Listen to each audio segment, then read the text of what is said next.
পরিযান পর্ব ১২ রাতের ঝড়ে যে এত বড় তাণ্ডব চালাবে তা নূরনগরের কারও জানা ছিল না। সে যে একটা নিষ্পাপ প্রাণ কেড়ে নিল, কিন্তু পালক কিভাবে পানিতে পড়ে গেল তা কেউই বুঝতে পারল না। পানির কাছেই বা কেন গেল? ইতোমধ্যেই সারা গ্রামে পালকের মৃত্যুর খবর ছড়িয়ে পড়েছে। চোখের পানি ফেলছে অনেকেই। মেয়েটা অনেক ভালো ছিল, এই কথাটা সবার মুখে শোনা গেল। ভিড় জমেছে জমিদার বাড়ির প্রাঙ্গণে। নারী পুরুষ বাচ্চাদের আনাগোনা বাড়ছে। শহুরে ডাক্তারের লাশ দেখে যাচ্ছে এক এক করে। সাদা কাপড়ে ঢাকা পালকের নিথর দেহ পড়ে আছে। তার থেকে খানিকটা দূরে রুমি কাদার মধ্যে বসে আছে, ওর পাশে মিষ্টিও একইভাবে বসে আছে। মাঝরাতে যখন এই লৌহমর্ষক খবরটা পেল, তখন থেকেই কেঁদেছে, কিন্তু এখন কাদার শক্তি দুজনেই হারিয়েছে। তাই শুধু পালকের লাশের দিকে তাকিয়ে আছে, স্থির সে দৃষ্টি। কিছুটা দূরে গাছের শেকড়ের ওপর নাইম আর শেখর বসে আছে। আসিফ চুপচাপ দাঁড়িয়ে আছে। কাল রাতে যখন সবাই বাগানবাড়িতে পৌঁছল, তখন ঝড় একটু কমেছে। পুরো বাড়ি তন্ন করে খুঁজেও পালককে ওরা পেল না। ওদের সাথে গ্রামের লোকেরাও খুঁজল, কিন্তু পেল না। কেউ একজন বাড়ির পেছনে গেল খুঁজতে, যেখানে কেউই যায় না। পানিতে উপুর হয়ে ভাসছে পালক। হারিকেনের আলোয় লোকটা ভালো করে কিছু দেখল না, তবে চিৎকার দিয়ে সবাইকে ডাকল। কয়েকজন ষাঁড়ের আদেশে সাথে সাথেই পানিতে নেমে পড়ল। সবাই মিলে ধরাধরি করে পালককে ডাঙ্গায় তুলে আনে। নাইম দ্রুত পালকের হাত ধরে, কিন্তু পরক্ষণেই ছেড়ে দিয়ে নিজের শরীরের ভর ছেড়ে দিল মাটিতে। চোখ থেকে কয়েক ফোঁটা পানি গড়িয়ে পড়ল। সে ঘর আসিফ বুঝেও ছুটে গিয়ে পালকের হাত ধরল, এবং ওরাও নাইমের পাশে বসে পড়ল। এইটুকু সময়ের মধ্যে কি হয়ে গেল? রাতেই পালককে জমিদার বাড়িতে নিয়ে আসা হয়। রুমি মিষ্টি এসে পালকের লাশ দেখেই কাঁদতে লাগল। ওভাবেই সকাল হয়ে গেল। নাইম পালকের দিকে শান্ত চোখে তাকিয়ে আছে। এই পালকের সাথে কত মজা করেছে ওরা। একসাথে ক্লাস করেছে, গল্প করেছে, একসাথে ডাক্তার হবার স্বপ্ন দেখেছে। কত আনন্দ করে ৬ জন এই গ্রামে এসেছিল। এখন ফিরতে হবে ৫ জনকে। ভাবতেই অবাক লাগছে। নাইমের এখনও বিশ্বাস হচ্ছে না যে পালক আর নেই, পানিতে ডুবে মারা গেছে।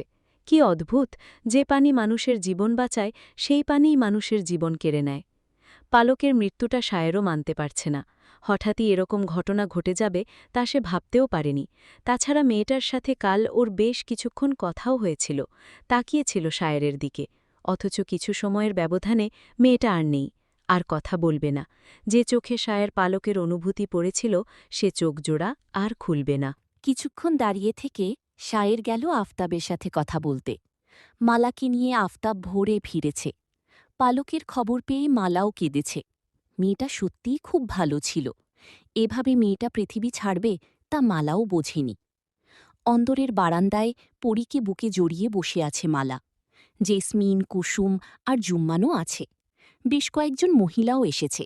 ওদের দেখে আবার চলে যাচ্ছে। পরী এখনও মালাকে ধরে আছে। অনেকদিন পর মায়ের বুকে মাথা রেখেছে সে। হঠাৎ পালকের কথা মনে পড়তেই মাথা তুলে তাকাল। বলল, আম্মা, ডাক্তার আপা। চুপ থাক পরী, কথা কইস না। যা হওয়ার তা হইছে, তুই শান্ত থাক। চোখ থেকে ফোঁটা ফোঁটা অশ্রু বের হতে লাগল।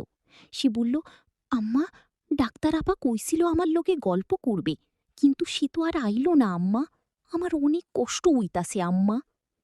মালা মেয়ের মাথায় হাত বুলাতে বুলাতে বলে, কান্দিস না পড়ি, আমার মাইয়া তো নরম না, এত কান্দে তো না, তাইলে এত কান্দিস কেন? মালা আবার পরীকে জড়িয়ে নিল। পরী ফুঁপিয়ে ফুঁপিয়ে কাঁদতে লাগল। শক্ত করে জড়িয়ে ধরল মালাকে। ঠিক তখনই মিষ্টি, রুমি অন্দরে ঢুকল। পরী চট করে মাথা তুলে তাকায়। যন্ত্রমানবের মতো হেঁটে আসছে দুজনে। সিঁড়ি বেয়ে দুজন দোতলায় চলে গেল। কিছুক্ষণ পর নিজেদের ব্যাগ নিয়ে এলো ওরা। মালার সামনে গিয়ে রুমি ভাঙা গলায় বলল, আমরা চলে যাচ্ছি, ভালো থাকবেন। বুঝতে পারিনি যে হাসি খুশিভাবে এসেছিলাম, আর যেতে হবে কাঁদতে কাঁদতে। পালককে এইভাবে হারিয়ে ফেলব জানলে কখনো এখানে আসতাম না। বলতে বলতে কান্নায় ভেঙে পড়ল রুমি। চোখের জল মুছতে মুছতে অন্দর থেকে বের হয়ে গেল। ওরা চলে যাচ্ছে শুনে পরী উঠে দাঁড়াল। বলে উঠল, আমি একবার দেখব ডাক্তার আপারে।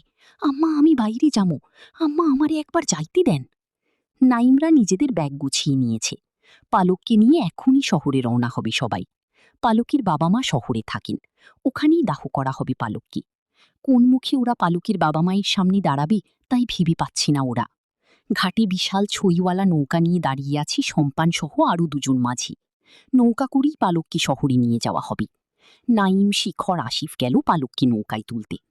নাইম পালকের দেহে হাত দিতেই একটা নারী কণ্ঠস্বর ভেসে আসে, একটু দাঁড়ান, আমি দেখব আপারে। ওড়না দিয়ে মুখ ঠেকে পড়ি দৌড়ে এলো। নাইম ছেড়ে দিল পালককে, হাঁটু মুড়ে সে পাশেই বসে রইল। পড়ি ছুটে গিয়ে নাইমের পাশেই বসে। পালকের মুখের উপর থেকে কাপড়টা নাইম সরিয়ে দিল।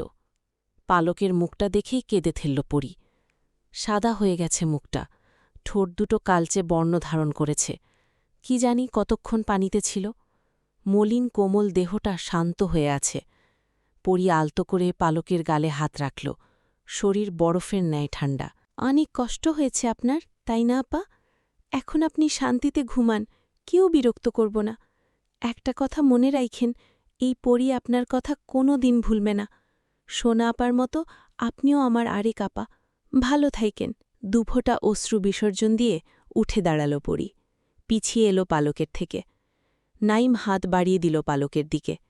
তিনজন মিলে পালককে ধরে নৌকাতে তুলল। শায়ের যাচ্ছে ওদের সাথে। সবাই নৌকায় বসতেই সম্পান বয়ঠা ফেলল। পরি দৌড়ে ঘাটে গেল। অশ্রুসিক্ত নয়নে তাকিয়ে রইল পরি। নাইম চোখ ঘুরিয়ে তাকালো পরির দিকে। চোখ দুটো ছাড়া আর কিছুই দেখা যায় না। হয়তো এই গ্রামে আর আসা হবে না ভেবে দীর্ঘশ্বাস ছাড়ল নাইম। বেশিক্ষণ দাঁড়াল না পরি। কুসুম এসে টেনে নিয়ে গেল পরীকে। এখানে থাকাটা ঠিক হবে না। আজকে নৌকার সবাই চুপ। মনে হচ্ছে নৌকায় কেউই নেই, শুধু সবার শ্বাস প্রশ্বাস শোনা যাচ্ছে। ভারী সে নিঃশ্বাস। বৃষ্টি পালকের মাথায় হাত রেখে বলল, কখনো ভাবিনি তুই এভাবে আমাদের ছেড়ে চলে যাবি। আমরা তোকে খুব ভালোবাসি পালক। কেঁদে ওঠে মিষ্টি, সাথে রুমিও। কিন্তু নাইম, শেখর, আসিফ স্থির। ওদেরও ইচ্ছে করছে কাঁদতে, কিন্তু পুরুষদের যে কান্না মানায় না। অশ্রু শোভা পায় নারীর চোখে, পুরুষের চোখে থাকে কঠোরতা। তাই ওরা তিনজন পুরুষ চুপ করে বসে রইল। শায়ের বাইরে দাঁড়িয়ে আছে, মাঝে মাঝে পালকের দিকে তাকিয়ে গভীর ভাবনায় নিমজ্জিত হচ্ছে, আবার বাইরের দৃশ্য দেখছে। অন্দরের বারান্দায় পা ছড়িয়ে বসে আছে পরি। পরনের ঘাগরাটা হাঁটু অবধি উঠে আছে, ওড়নাটাও পাশে পড়ে আছে। অবুঝের ন্যায় বসে আছে পরি। অনুভূতিহীন চাহনিতে তাকিয়ে আছে পেয়ারা গাছটির দিকে। সেখানে একটা হলদে পাখি বসে আছে। পাখিটার নাম পরির অজানা। একটা পাকা পেয়ারা খাচ্ছে পাখিটা। পরি দিক বেদিক ভুলে পাখিটা দেখায় মগ্ন হয়ে আছে।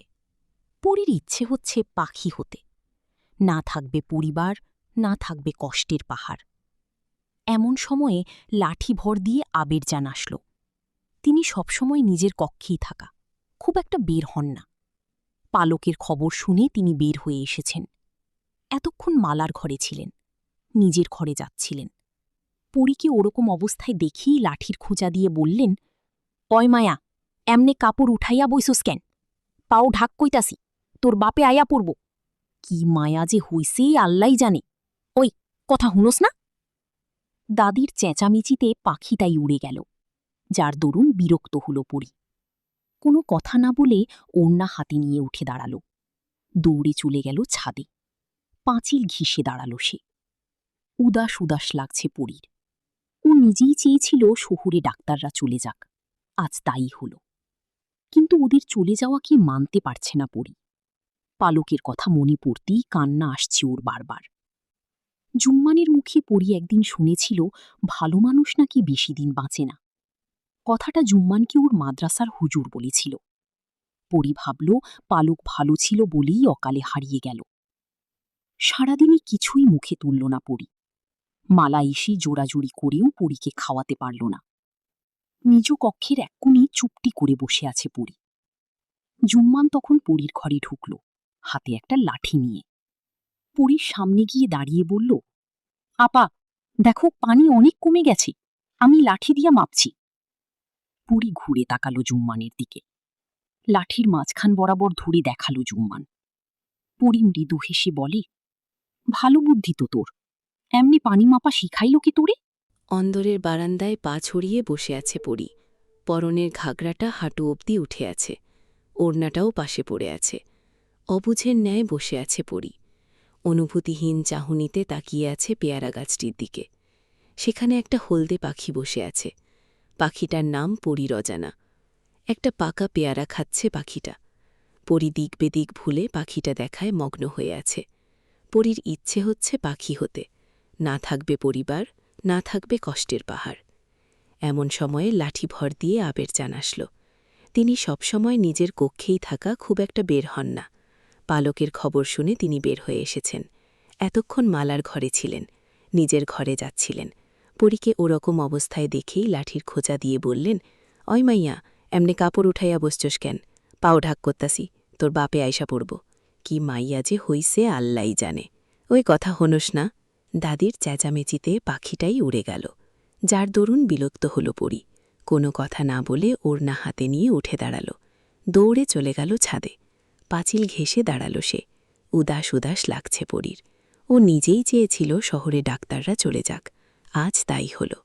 কিন্তু ওদের চলে যাওয়াকে মানতে পারছে না পরী। পালকের কথা মনে পড়তেই কান্না আসছে ওর বারবার।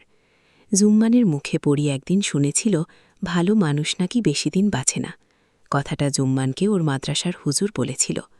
পরী ভাবল, পালক ভালো ছিল বলেই অকালে হারিয়ে গেল। সারাদিনে কিছুই মুখে তুলল না পরী। মালা এসে জোরাজুরি করেও পরীকে খাওয়াতে পারল না। নিজ কক্ষের এক কোণে চুপটি করে বসে আছে পরী। জুম্মান তখন পরীর ঘরে ঢুকল, হাতে একটা লাঠি নিয়ে। পরীর সামনে গিয়ে দাঁড়িয়ে বলল, আপা দেখো, পানি অনেক কমে গেছে, আমি লাঠি দিয়া মাপছি। পরী ঘুরে তাকালো জুম্মানের দিকে। লাঠির মাঝখান বরাবর ধরে দেখালো জুম্মান। পরী মৃদু হেসে বলে, ভালো বুদ্ধি তো তোর। এমনে পানি মাপা শিখাইল কে তোরে? নাইম ডাক্তারবাবু। ও আচ্ছা, উনি কি ডাক্তার গদি আইছে? জুম্মান চোখ কুচকে বলে, উনি কে আপা? আরে ওই যে আব্বার লগে থাকে, পাঞ্জাবি পইরা থাকে, চোখে সুরমা পড়ে। জুম্মান এবার খিলখিল করে হাসতে লাগল পরীর কথা শুনে। তা দেখে পরীর রাগ হল, বলল, হাসস কেন? আমি কি হাসার কথা কইছি? সোজাসুজি কইলেই তো পারো শায়ের ভাই, তা না কইরা কি কইতাস? আইসে নাই শায়ের ভাই, মনে হয় রাত হবে। আইলে গিয়া খবর আনবে কি হইল। জুম্মান মাথা নেড়ে জানান দিল সেই কাজটি করবে। তারপর দৌড়ে গেল লাঠিটা পানির মধ্যে পুঁততে। নাইম জুম্মানকে শিখিয়েছিল এইভাবে পানি মাপতে হয়। খুব সহজেই জুম্মান শিখে নিয়েছে। সেই খুশিও হয়েছে নাইমের প্রতি। সন্ধ্যা নামতেই মাগরিবের নামাজ পড়ার জন্য অজু করতে কলপারে গেল মালা। কিন্তু সে অবাক হল পরীকে আসতে দেখে। পড়িয়েছিল অজু করতে লাগল। নামাজ পড়বি? মায়ের প্রশ্নের জবাবে পরী ছোট্ট করে হুম বলে। মালা ভরকায়। পরীকে অনেকবার সে নামাজ পড়তে বলেছিল, কিন্তু পরীর পোলো হেলদোল নেই। মালা বলল, নামাজ পড়লে সব অক্ত পড়তে হইবে কিন্তু। পরীর ততক্ষণে অজু করা শেষ। ও উঠে দাঁড়িয়ে বলল, আমি এখন থাইকা প্রতিদিন নামাজ পড়ব আম্মা, আমার সব প্রিয় মানুষগুলোর লাইগা দোয়া করমু। মালা আর কথা বলল না। দাদির জন্য বালতি করে অজুর পানি নিয়ে পরী চলে গেল। মালা চেয়ে রইল মেয়ের যাওয়ার পানে। মেয়েকে নিয়ে বড়ই দুশ্চিন্তা মালার, শুধু রাগ আর জেদ দেখাতেই পারে, বুদ্ধিশুদ্ধি একেবারেই নেই। এ নিয়ে মালার যত চিন্তা। রাত যখন একটু গভীর হয়, তখন জুম্মান এসে খবর দিল, শায়ের এসেছে। কিন্তু সে শায়েরের সাথে কথা বলতে পারেনি। আফতাব আর আখেরের সাথে কথা বলছিল শায়ের তখন। জুম্মান আরও বলল, কাকা শায়ের ভাইরে গালাগালি করতাছে। পরী চট করে বলে উঠল, কেন ভাই? সব দেখা রাখতে পারল না কেন? ডাক্তার আপা মরল কেমনে? আরও কত কথা। এই কাকাই অনেক শয়তান রে আপা, সুযোগ পাইলেই ভাইরে গালাগালি করে। আখেরের নামটা শুনতে ইচ্ছা করে না পরীর। নিজের কাকা বলে সম্মানও দেয় না। এই লোকটার প্রতি ঘৃণা ছাড়া কিছুই আসে না পরীর। আজ এমনিতেই মন ভালো নেই ওর, তাই আর বেশি কিছু ভাবল না পরী। চুপচাপ শুয়ে পড়ল। কিন্তু রাত যত গভীর হল, পরীর খিদে তত বাড়ল। সারাদিন কিছু খায়নি। রাতে জুম্মান খেতে ডাকলেও গেল না। কিন্তু এখন আর খিদে সহ্য করতে না পেরে হারিকেন নিয়ে ছুটে গেল রন্ধনশালায়। ভাত পেরে গপাগপ খেতে লাগল সে। তখনই দরজায় টোকা পড়ল। বৈঠকঘর থেকে কেউ অন্দরের দরজার কড়া নাড়ছে। পরী এটো হাতে ঘোমটা টেনে গিয়ে দরজাটা হালকা করে খুলল। রাগান্বিত কণ্ঠে শায়ের বলল, এতক্ষণ লাগে তোর দরজা খুলতে? আমার খাবার নিয়ে আয়। বলেই চলে গেল শায়ের। পরী থ্যা মেরে দাঁড়িয়ে রইল। পরক্ষণে মনে করল হয়তো কুসুমকে মনে করেছে শায়ের, নয়তো পরীকে ধমক দেওয়ার সাহস আছে ওই সামান্য কর্মচারীর। পরী গিয়ে শায়েরের জন্য ভাত বাড়ল, তারপর আস্তে করে বৈঠক ঘরে পা রাখল।